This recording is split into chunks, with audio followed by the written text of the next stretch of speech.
Dando sequência à nossa temática, até onde a memória alcança, Afromemórias. Na postagem anterior, nós falamos de uma conversa que tivemos com Rosa Madalena da Silva, às vésperas dela completar 90 anos de idade. Dessa conversa desdobrou-se outras evidências, como nós veremos na sequência deste bloco que nós estamos chamando de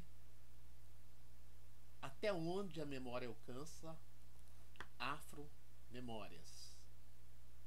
Então eu convido aqueles que não assistiram à primeira parte que dêem uma visitada aqui no nosso canal, na postagem do dia 19, próximo passado, e confiram lá as memórias de Rosa Madalena da Silva, porque essa postagem de agora, de certa forma, é uma continuidade daquilo que nós recolhemos naquele momento. A conversa com Dona Rosa ocorreu em dois momentos, inicialmente às vésperas da entrevistada completar 90 anos de idade. Portanto, num clima festivo, entrecortado de visitas, inclusive de parentes vindo de diversas regiões do país, de São João del Rei, onde ela nasceu, de Varginha, cidade ao sul de Minas, de Manaus, de Itajaí, de São Paulo, de Pouso Alegre. Era uma senhora muito conhecida, uma das moradoras mais antigas do bairro Nova Lavras, que fica na cidade de Lavras, Minas Gerais. Viúva do capitão Bento Rezende da Silva, ex-combatente da Força Expedicionária Brasileira, mãe de 11 filhos, avó de 3 netos e uma bisneta. Aos 90 anos, a alegria era contagiante. Ninguém previa que ela viria a falecer 15 dias após essa festa, pois estava gozando de plena saúde. Parece que foi a forma que ela escolheu para passar para o além da morte. A morte súbita de Dona Rosa Madalena da Silva nos fez revisitar as memórias de seu marido, falecido em dezembro de 2007, ou seja, 5 anos antes. Já o conhecíamos de outras datas, e não tinha só um baú de lembranças, mas memórias registradas sobre sua trajetória de vida, sobre os fatos ocorridos na região e no Brasil. Estava tudo manuscrito. Tivemos a oportunidade de sistematizar essas memórias logo após seu falecimento, ao tomarmos conhecimento de tais escritos. Cada registro tinha a marca de uma época, as datas em que foram redigidos, devidamente anotadas nos cantos das páginas. Muitas das folhas avulsas estavam cuidadosamente numeradas, de forma que não foi difícil construir a trama da trajetória da vida de Bento Rezende da Silva. Então, com o falecimento de Dona Rosa Madalena da Silva, nós revisitamos esses manuscritos do seu falecido esposo, Bento Rezende da Silva. Então, a data de aniversário de Dona Rosa nos remeteu aos escritos de Bento Rezende da Silva, que, como já dissemos anteriormente, já havia falecido há 5 anos atrás. Um dos registros de Bento Rezende da Silva que nos chamaram a atenção foi o sinistro ocorrido em 1922, quando ele tinha apenas 3 anos de idade. No sinistro, não o sinistro em si, mas a presença de Jacinto Cacunda, descendente de escravos, que, ao que nos parece, tinha como ofício a carpintaria, ainda que seus móveis fossem rústicos, segundo a memória do então octogenário Bento Rezende da Silva. Então agora nós vamos narrar o que o senhor Bento Rezende da Silva deixou registrado, o que a sua memória trouxe a partir dos 3 anos de idade. Abre aspas. Diz ele, ou melhor, ele escreveu: nasci no lugar chamado Água Quente, no sítio do senhor João Botelho, mais conhecido como Juca Rosa. Toda a região dividida em diversos sítios, chamado de Formiga, próximo da estação do Servo, da estrada de ferro Sul-Minas, que segue para o estado de São Paulo. Meu pai deixou o sítio de Juca Rosa e foi morar nas terras do grande daquela região, o senhor Antônio Reis. Contando 3 anos de idade, lembro-me de tudo acontecido naquele tempo. Nossa casa no mato dentro era de parede barreada e coberta de capim-sapê. Numa tarde, foi por mim incendiada, reduzindo tudo a cinza e consequentemente, sobrevindo grande miséria. A residência de vizinho era distante, na virada do morro. No momento do incêndio, o senhor Dé Mariquinha, um camarada da fazenda que campeava nas imediações, veio correndo e ajudou a acudir parte dos objetos existentes na casa. Meu pai viu-se reduzido à miséria por algum tempo. Num domingo, um velhinho baixinho, corcunda, conhecido por tio Justino Cacunda, trouxe-nos um banquinho tosco, mal acabado, de 2 pés de madeira quadrado e 2 de madeira roliça, o qual tenho guardado até o dia de hoje. Fecha aspas. Então aqui o senhor Bento conta, né, que ele, com 3 anos de idade, acabou incendiando a casa dos pais. E ele conta que os pais tinham ido à cidade. E ele viu uma casa de marimbondos no lado do telhado de sapê, pegou uma lamparina e foi queimar a casa de marimbondo, quando aconteceu o sinistro.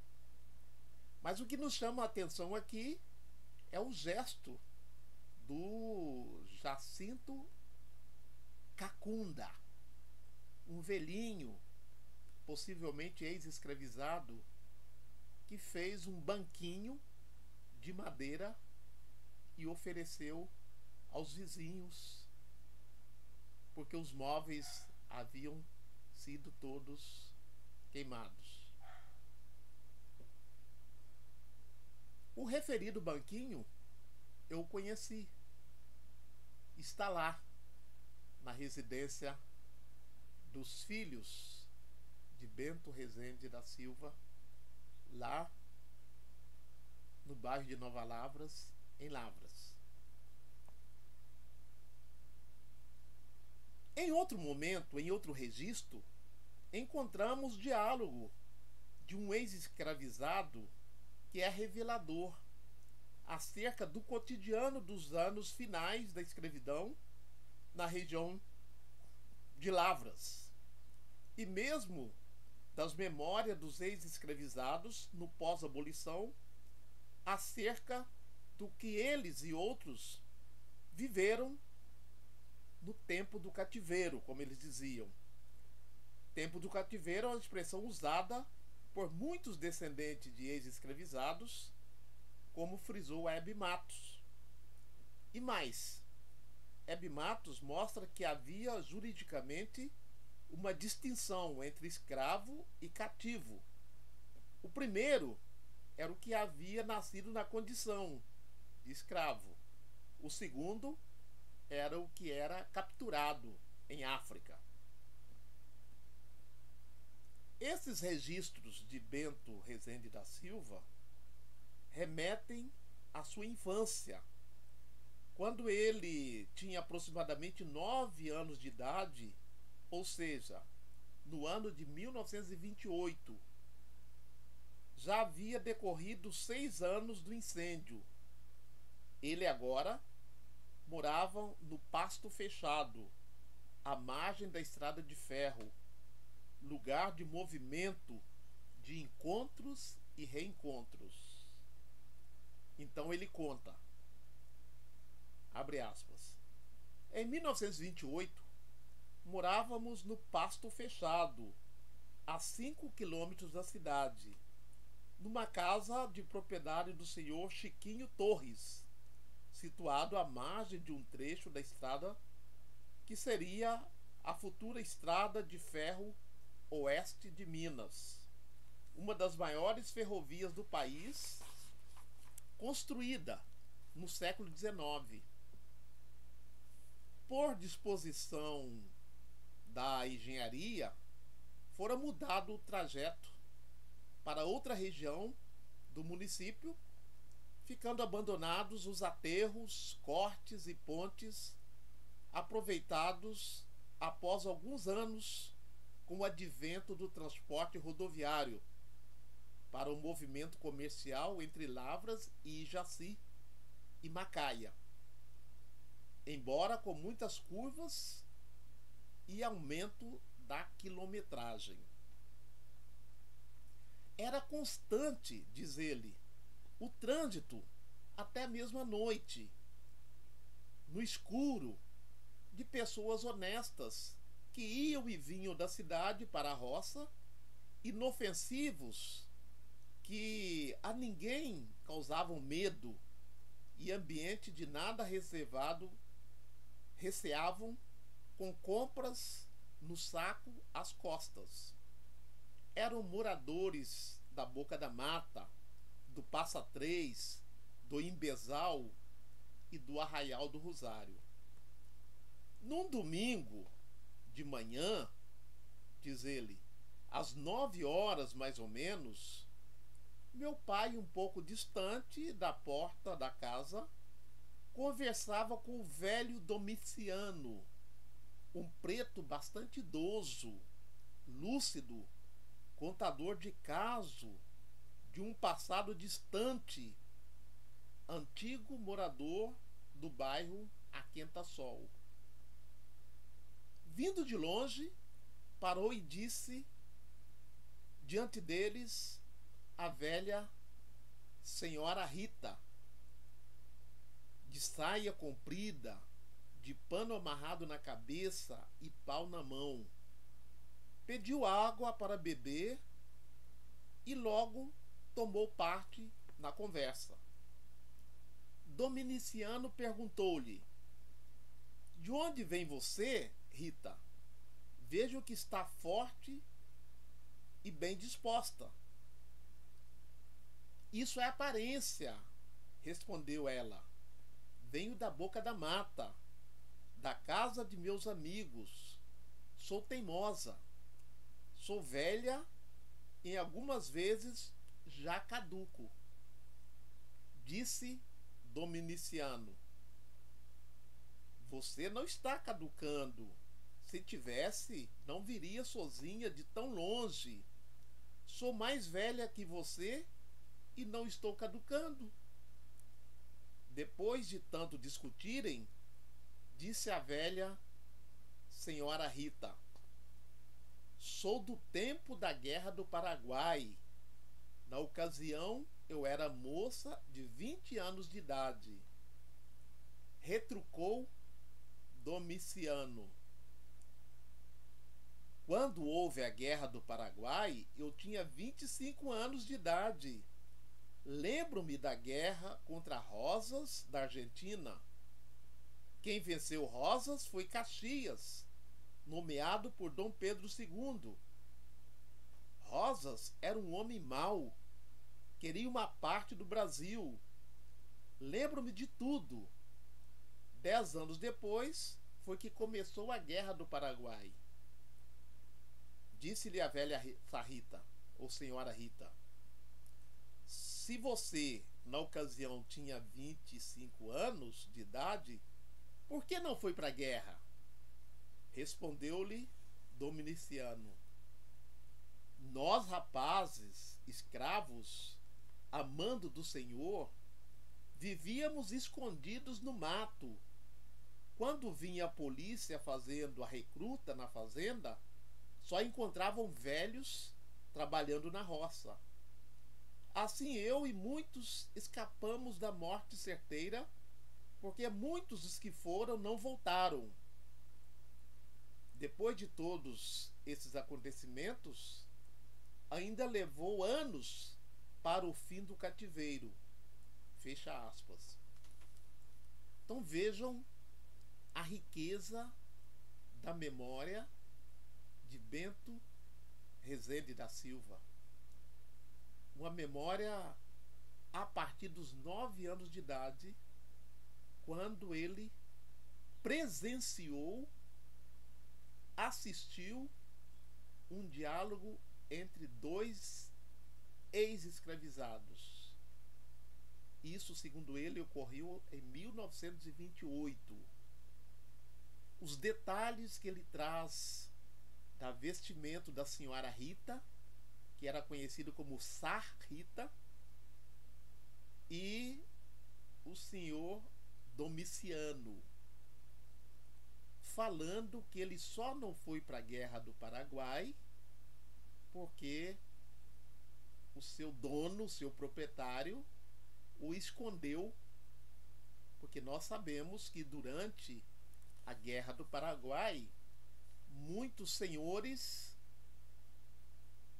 mandaram, no lugar dos seus filhos para a guerra, mandaram escravizados, e também houve o recrutamento de escravizados e de pessoas livres, pobres, para a Guerra do Paraguai. Os denominados, abre aspas, voluntários da pátria. Na verdade, eles eram voluntários forçados. Mas o que nós queremos mostrar aqui é que a narrativa, a partir da memória de um menino de 8, 9 anos de idade, que não fez ensino superior, que frequentou a escola muito pouco, e que nessa época que ele está narrando, que ele está lembrando, ele tinha apenas 9 anos de idade. Então ele não poderia ter ouvido isso nos bancos escolares. Então ele está falando a partir do que ele viu. Ele foi testemunha ocular desse diálogo entre dois ex-escravizados. O diálogo entre os ex-escravizados, a partir da memória, da testemunha ocular, de alguém que na época tinha 9 anos de idade, é emblemático. Os escravizados não estavam alienados dos acontecimentos políticos do Segundo Império e da política. sem evidentemente colocarmos em questão o conteúdo histórico da conversa, o certo é que estavam no pós-abolição, rememorando acontecimentos da época da escravidão. E mais, um colocando em dúvida a experiência vivida pelo outro, sem necessariamente negar o acontecido. Sarrita, a senhora Rita, colocava em dúvida a idade de Domiciano, pois se considerava mais velha do que ele. No discurso oficial, a Guerra do Paraguai precisava como possibilidades de alcançar a liberdade e ainda receber uma patente de capitão, mas nem todos acreditavam nessa possibilidade. Tampouco alguns senhores não achavam lucrativo arriscar seu capital humano, os escravizados, na defesa dos seus interesses. Logo, tratavam de esconder seus escravizados quando da convocação para a Guerra do Paraguai.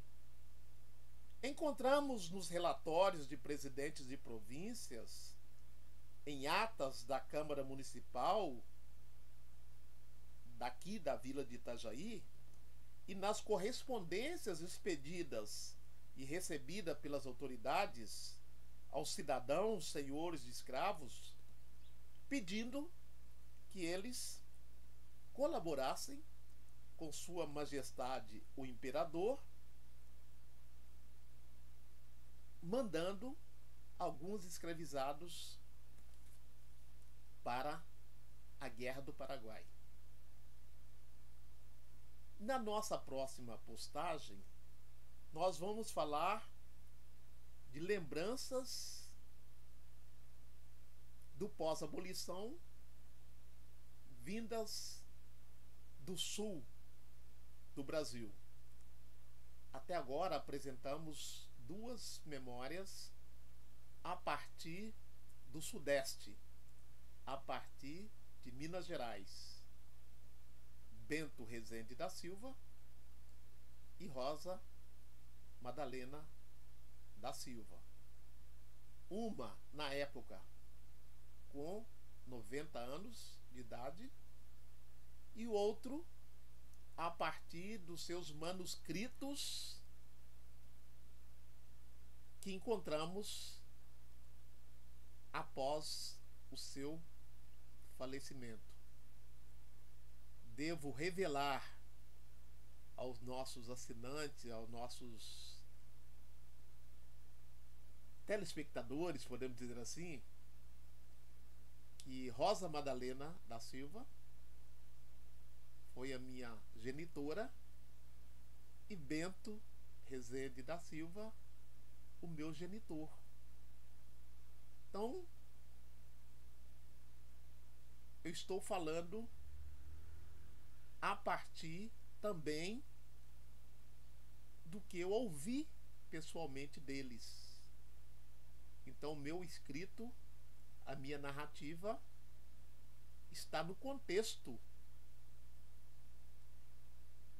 de memórias familiares.